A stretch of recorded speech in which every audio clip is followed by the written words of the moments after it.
안녕하십니까. 전국권 혼술이 매주 주말 보내드리는 정가 뒷담화 시간입니다. 12월 17일 토요일 오후에 인사드립니다. 서울 여의도 정가에서는 가끔 상상력을, 일반의 상상력을 뛰어넘는 그런 시나리오들이 그려지죠. 그리고 간혹 그것이 현실이 되기도 합니다. 지금 여의도 정가에서 그려지는 시나리오, 홍준표 대구시장의 국민의힘 당권 도전 시나리오입니다. 자, 가능한 일일까?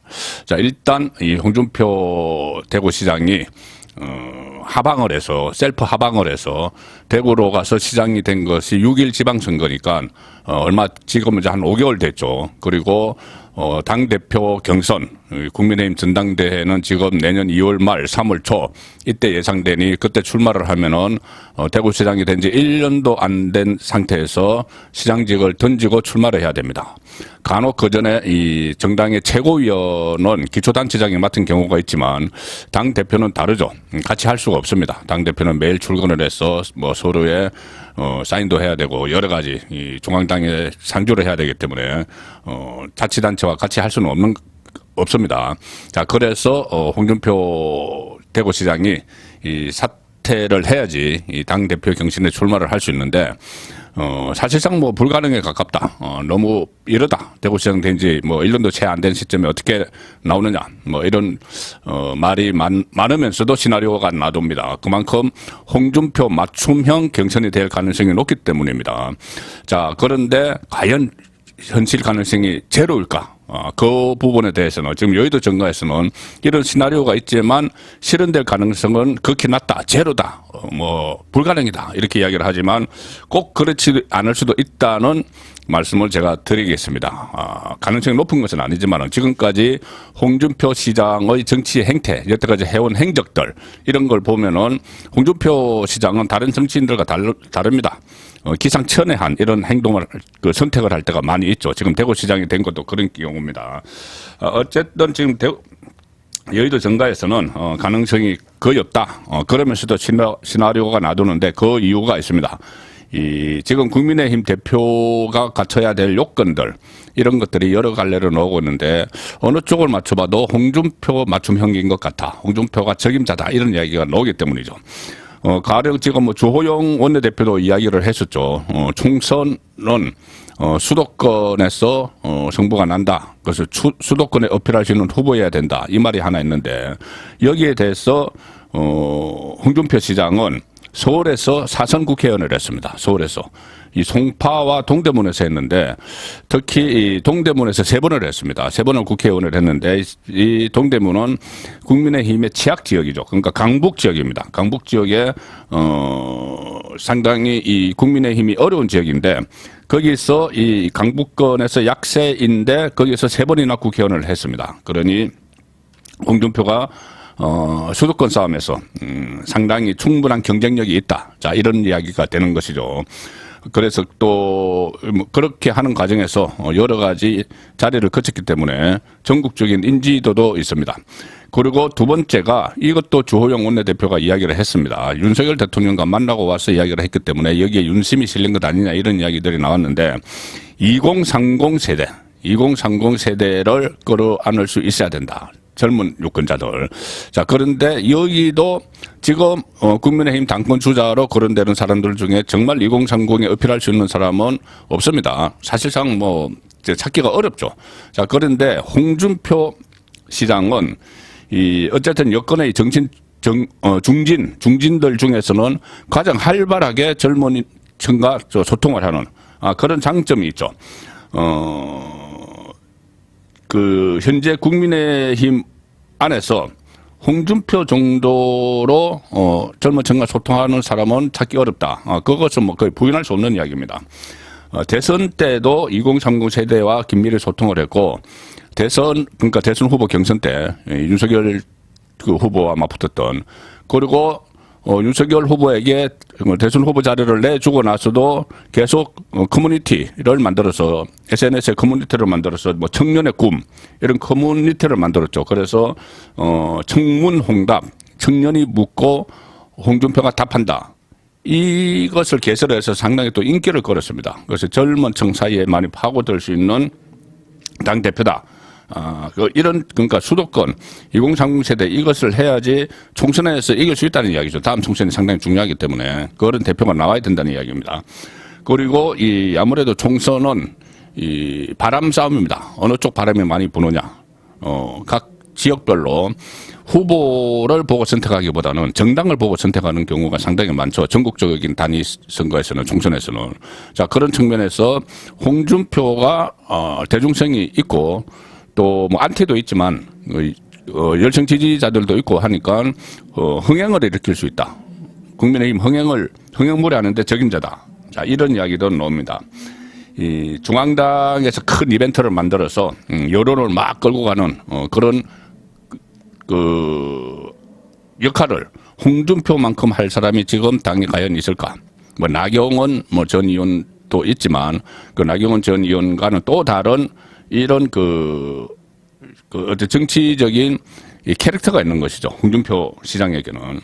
그리고 만약에 홍준표 시장이 당 대표가 되면 그 자체가 엄청난 이 흥행 요소가 되는 겁니다. 총선에서. 그리고 윤석열 대통령과 또 특별한 미묘한 관계가 있죠. 어떤 때는 부딪혔다가 경선에서 끝까지 싸우고 나서 또 서로 긴장을 하기도 하고 또 최근 들어서 윤석열 대통령이 어려움에 빠졌을 때는 홍준표 시장이 적극적으로 보호막을 쳐주는 그런 관계도 미묘한 관계도 있기 때문에 이런 것들이 총선에 긍정적인 영향을 미칠 것이다. 그래서 홍준표 차출론 이것이 나오는데 지금 제가 말씀드린 이런 것들 총선은 수도권에서 승부가 나기 때문에 이 홍준표가 어필할 수 있다. 2030 세대도 마찬가지다. 그리고 흥행이 된다. 이런 것들 때문에 홍준표 당대표 차출설이 나오는데 여기에 제가 하나를 덧붙이면은 어쩌면 이게 핵심일 겁니다. 지금 유승민 전 의원이 각종 여론조사에서 1위를 나오는데 자기 당대표 적합도에서 윤석열 대통령 입장에서는 유승민 당권 돌아가면은 대표 체제가 들어서면은 상당히 어려워집니다. 지금 사사건건 윤석열 대통령을 공격을 하고 있죠. 그 전에 이준석의 내부 총질에 그렇게 혼란을 겪었는데 다시 유승민 전 의원이 당 대표가 되면은 사상건건 견제를 할 뿐 아니라 또 하나가 있습니다. 뭐냐면은 자기 총선에서 지금 당 대표가 공천권을 쥐게 되는데 자기 총선에서 이 유승민계 그러니까 윤석열 대통령과 대척점에 있는 여권 안에서 그러니까 반윤, 비윤 쪽에 이 후보들이 대거 공천이 될 수가 있습니다. 그래서 만약에 국민의힘이 총선에서 승리를 하더라도 그것이 윤석열의 승리가 아닌 유승민의 승리가 될 수가 있죠. 그러면은 그때부터 또 강한 견제가 들어오면서 상당히 어려움을 겪었습니다. 그래서 일단 유승민 당대표를 막아야 된다는 이런 절박함이 있죠. 제가 지금 이 말씀을 드리는 도중에 약간의 소음이 들리실 텐데 여기 지금 광화문 광장입니다. 오늘 토요일입니다. 토요일인데 이 밖에서 여러 가지 집회가 열리고 있습니다. 이 뭐 주사파 척결 이런 집회도 열리고 또 한쪽에서는 윤석열 퇴진 이런 집회까지 막 열려서 지금 좀 광화문이 시끄럽습니다. 양해 부탁드립니다. 자, 그래서 일단 윤석열을 막아야 되는데 지금 적임자가 뚜렷하게 나타나지 않고 있다. 윤석열을 이길 수 있는 지금 상황에서 최근에 여론조사 각종 여론조사가 계속 나오죠. 자기 당대표 적합도 조사가 나오는데 지난주에 3개의 여론조사 결과가 발표가 됐습니다. 그런데 이 3개 다 유승민 전 의원이 자기 당대표 적합도에서 압도적인 1위를 차지를 하고 있습니다. 여전히 2배 어떤 조사에서는 2위와의 차이가 2위가 안철수 나경원 두 사람 중에 한 사람이 되는 경우가 많은데 2위와의 차이가 2배 클 때는 4배까지 나오는 이 상황이 지금 벌어지고 있고 국민의힘 지지층만 따로 빼고 보면은 물론 유승민이 처집니다. 그리고 1위가 나경원이 했다가 안철수가 했다가 이렇게 되는데 국민의힘 지지층을 따로 뽑아도 유승민을 지지하는 사람들이 조금씩 늘어나고 있습니다.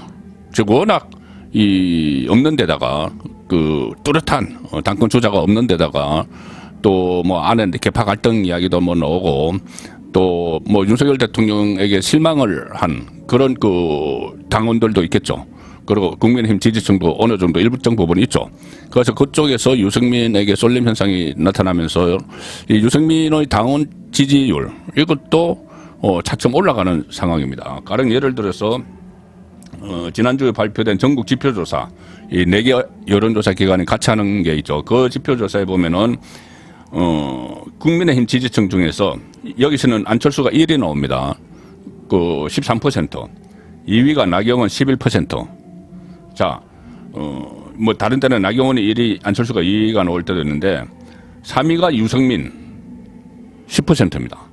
여기 이 조사에서는 나경원과 거의 비슷하고 안철수와도 거의 비슷한 당원 그 국민의힘 지지층 조사에서 그렇다는 겁니다.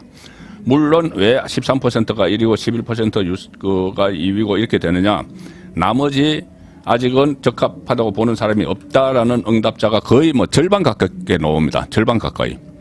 국민의힘 자기 적합도 조사에서 응답자 중에서 지금 뭐 거론되는 사람 중에서 없다 아니면은 무관심 이렇게 하는 쪽이 거의 뭐 40% 50%가 나오는 상황이죠. 그래서 13%가 이거 뭐 1위를 하는 이런 상황이 되고 있는 겁니다.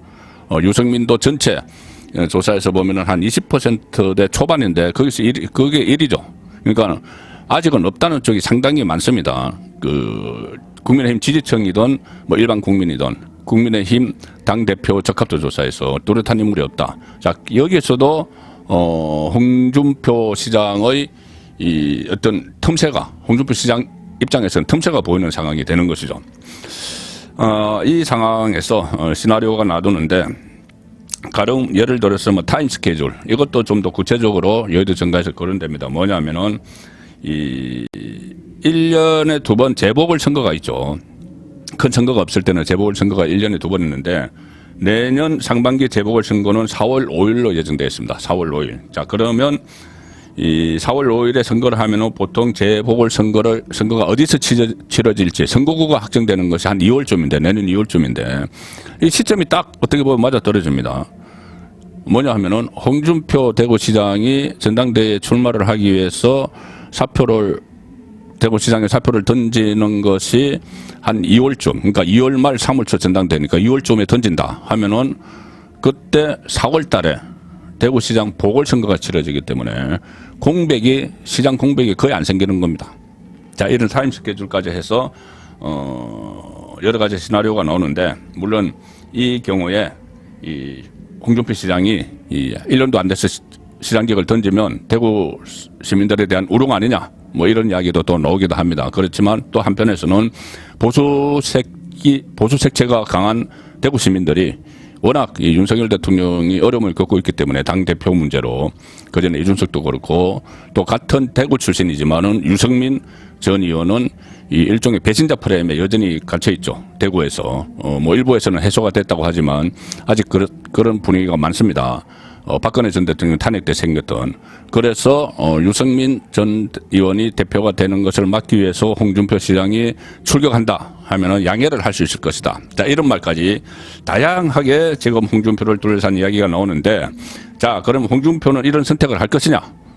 그리고 그런 선택을 했을 때 성산이 있느냐? 이 두 가지를 따져봐야 되겠죠. 일단 홍준표는 다른 길을 위해서 돌발적으로 현직을 사퇴한 경력이 2번 있습니다. 지금처럼 1년이 안 돼서는 아니지만 2번이나 다른 길을 걷기 위해서 지금 현재 있던 현직을 던진 경험이 있죠.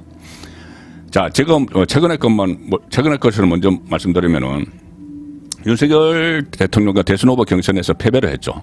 그리고 셀프 하방을 했습니다. 대구로 하방을 했습니다. 그리고 체급을 낮춰서 6.1 지방선거를 통해서 대구시장에 도전을 해서 당선이 됐죠.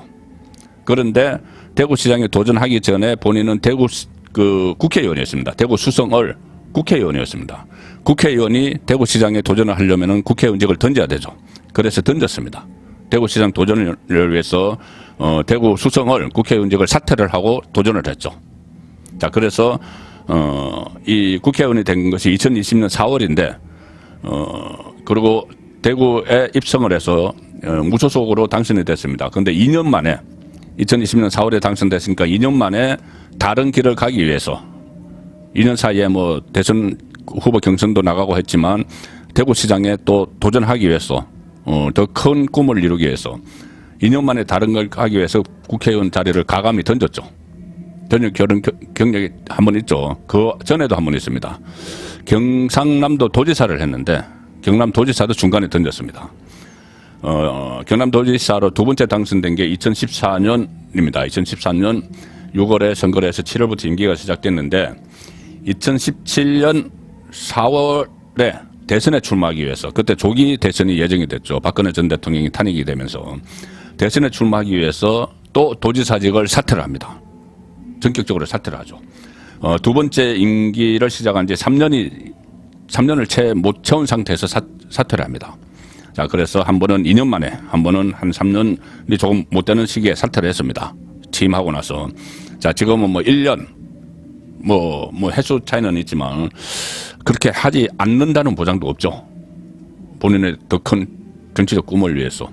그리고 이 홍준표 대표는 이미 두 번 당권을 지었는데, 당 대표를 지냈는데, 두 번 다 중간에 낙마를 했습니다. 자, 그래서 당대표에 대한 그런 미련도 있겠죠.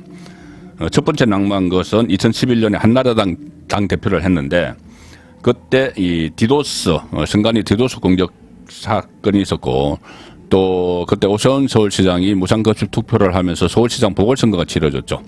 그때 그 보궐시장 박원순 민주당 그러니까 그 야권 통합 후보였죠. 박원순에게 패배를 하면서 이 당 대표 책임론이 일었고 그때 이 홍준표는 일종의 버텼지만은 사퇴하지 않고 버텼지만은 그때 최고위원이었던 유승민입니다. 유승민 최고위원이 선제적으로 퇴진을 하고 그다음에 뭐 원희룡 이쪽에 같이 퇴진을 하면서 남경필 결국 홍준표 대표가 자리에서 중간에 물러났죠.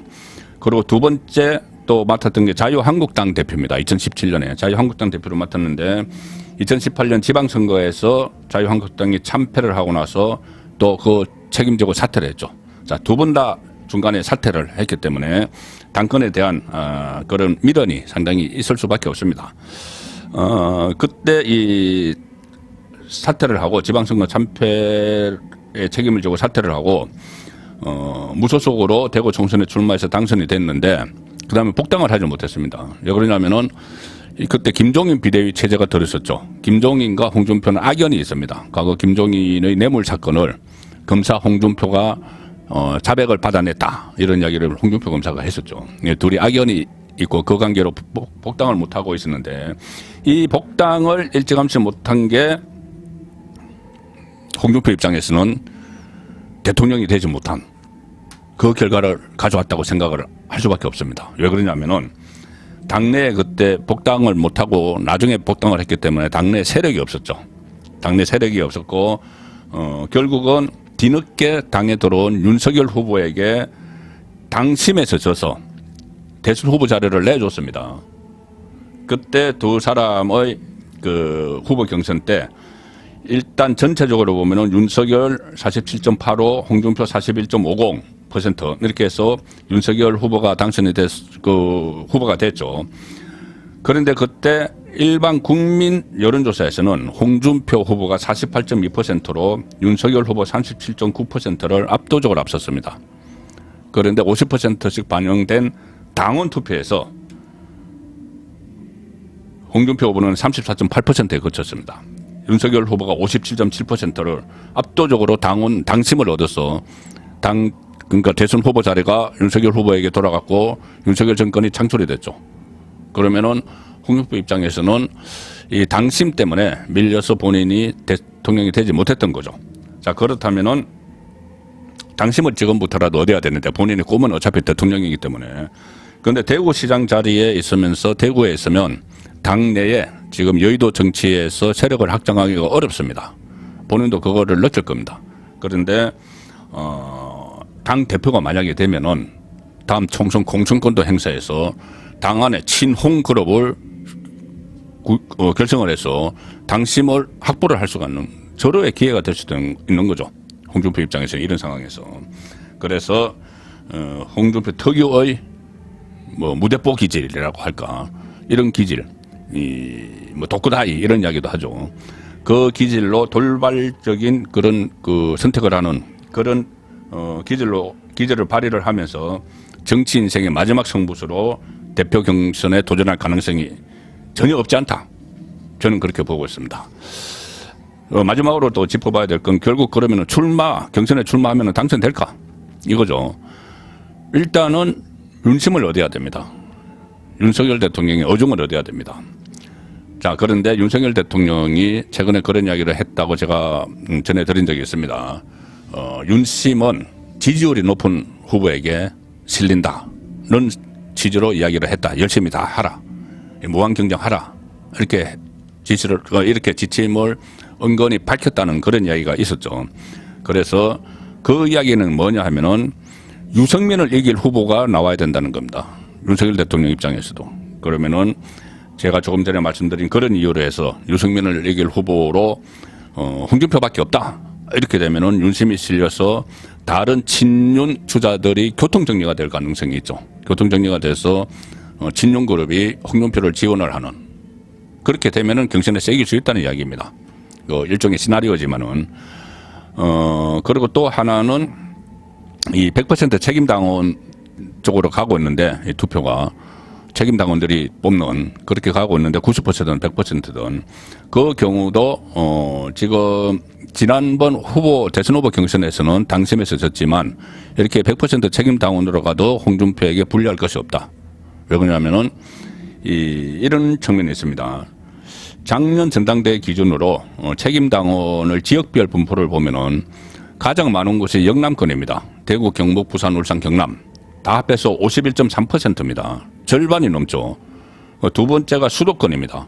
많은 그 책임당원이 많은 곳이 32.3%, 합하면 83%가 되는데, 수도권은 말씀드린 대로 홍준표 시장이 4번이나 서울에서 국회의원을 했다. 그런 이점이 있고, 또 하나 영남권 51.3%를 차지하는데, 홍준표 시장은 고향은 경남이죠. 그리고 경남도지사를 했습니다. PK에서. 그런데 초중고등학교는 대구에서 다녔습니다. 그런데 지금 대구에서 국회의원을 거쳐서 시장을 하고 있죠. 그러면 영남의 부산, 울산, 경남은 물론이고 대구, 경북에도 본인의 기반이 있다는 이야기가 되죠. 자, 그래서 이런 여러 가지를 놓고 보면은 홍준표에 대한 수요가 있고, 그러면 홍준표가 그것을 공급을 할 것이냐. 자, 이 문제가 남는데, 홍준표 특유의 성향, 그리고 지금까지 정치적으로 걸어왔던 길, 그리고 앞으로의 그 홍준표의 꿈, 미래의 꿈, 이런 것을 감안하면은 홍준표가 마지막 승부수를 던질 가능성도 전혀 배제는 할 수 없다. 그렇게 정리가 됩니다. 정가 뒷담화였습니다.